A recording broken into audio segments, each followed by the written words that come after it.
Hello everyone, welcome back to my channel.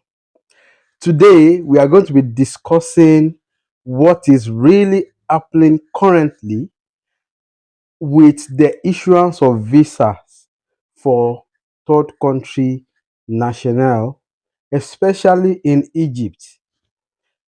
Anytime I ask questions from people about the issuance of visa, talking about people that just experienced it or people that just came to Estonia or the ones that didn't give. What everybody kept telling me is that they have stopped giving visa in Estonia Embassy in Egypt for anybody, be it a student or someone who is coming to meet their spouse. So in today's video, this is what I want us to look at. Let's see the pros and cons about this issue.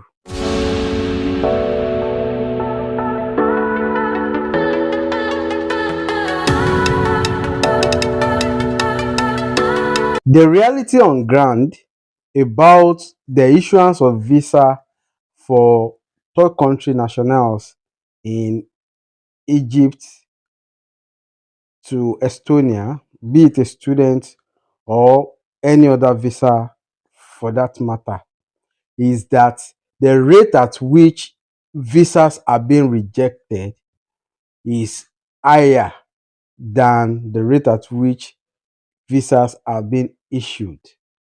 I'm talking about a very high ratio, like the rate of rejection is 80% compared to the rate at which they give the visa.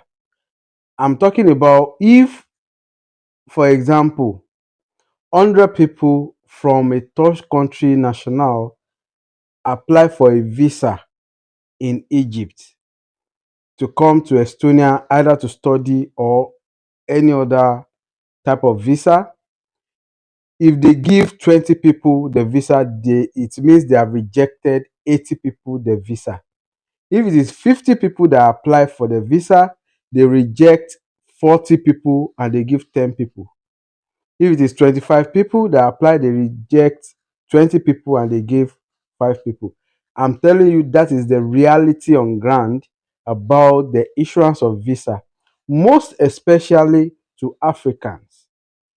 That is the reality now. So now when you ask people if they are still giving visa, they will say no.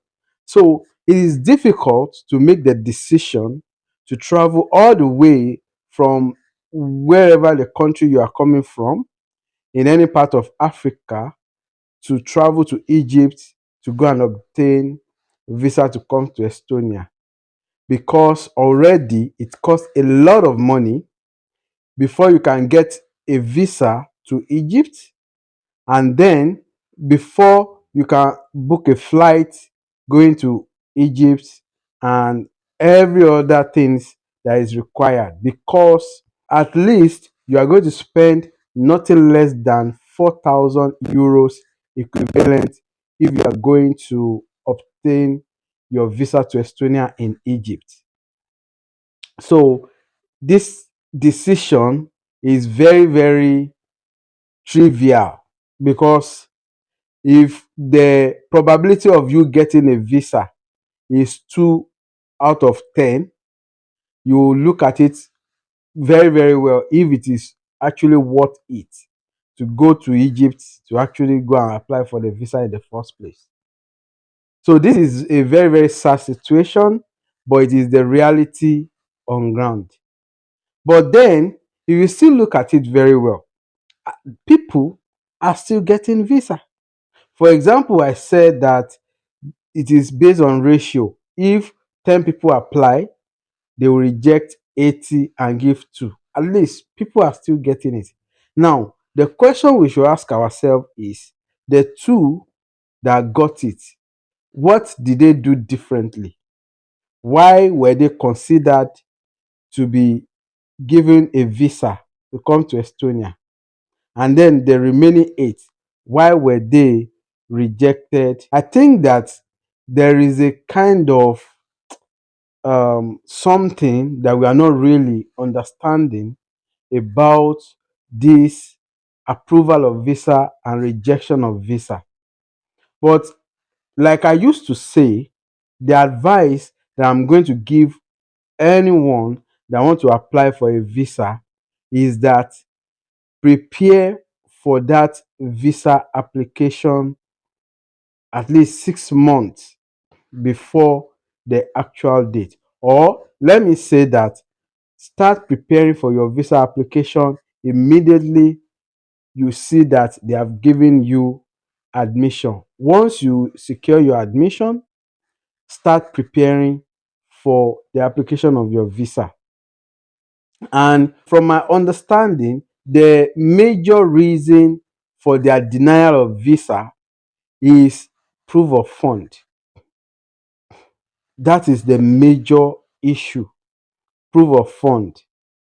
And then in some cases, they will say that some documents are dicey and they did not understand some of these documents. Now, if you remember very well, I have said this before in my previous videos. If you go and check them, I've said that the thing that you need in order to secure your proof of fund is this: get the money that is more than enough to cover your stay for the period of your study in Estonia. At least I mentioned that you should have, after you have paid your school fees and everything, you should have the equivalent amount of the school fees of your next year with you inside your account before going for application.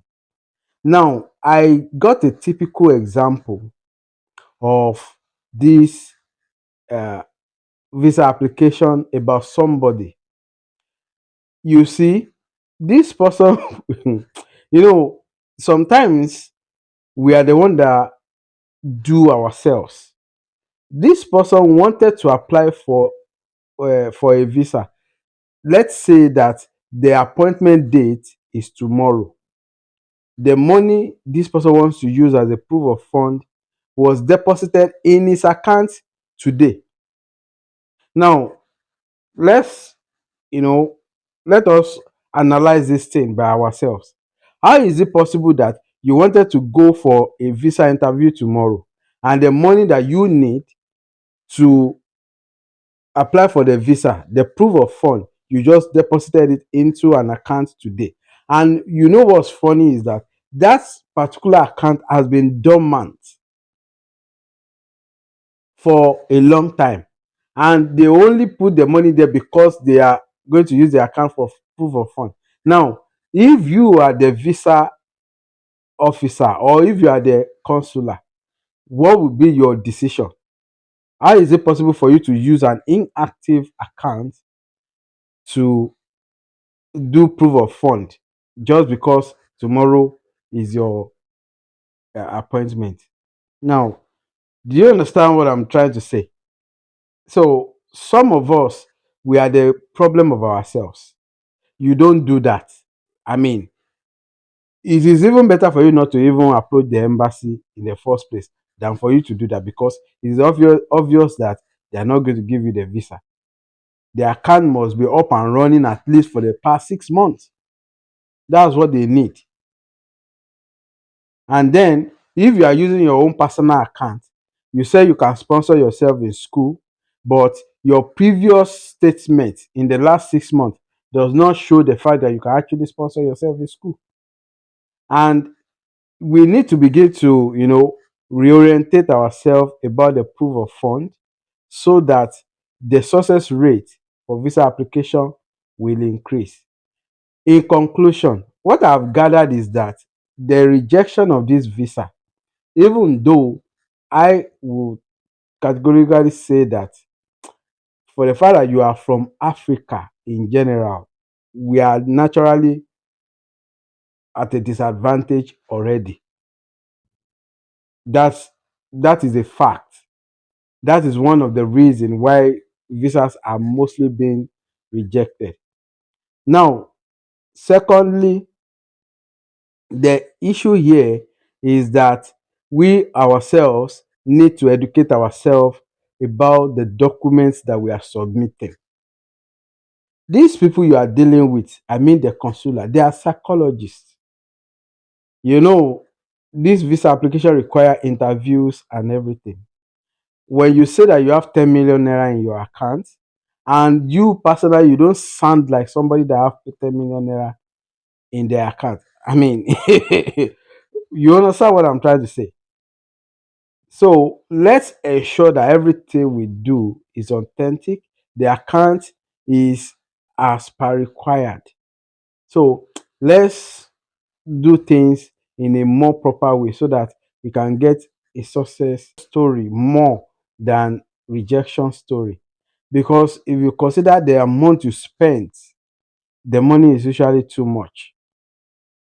So, and the consular doesn't want to care about maybe you have spent a lot of money to get to Egypt to come and apply for your visa. They don't care. So, you understand? So, let's just try to, adjust all the documents we are submitting, especially the proof of fund. Let's make sure it is genuine and it is as per requirement. That's the only thing that could help us in this visa application issue.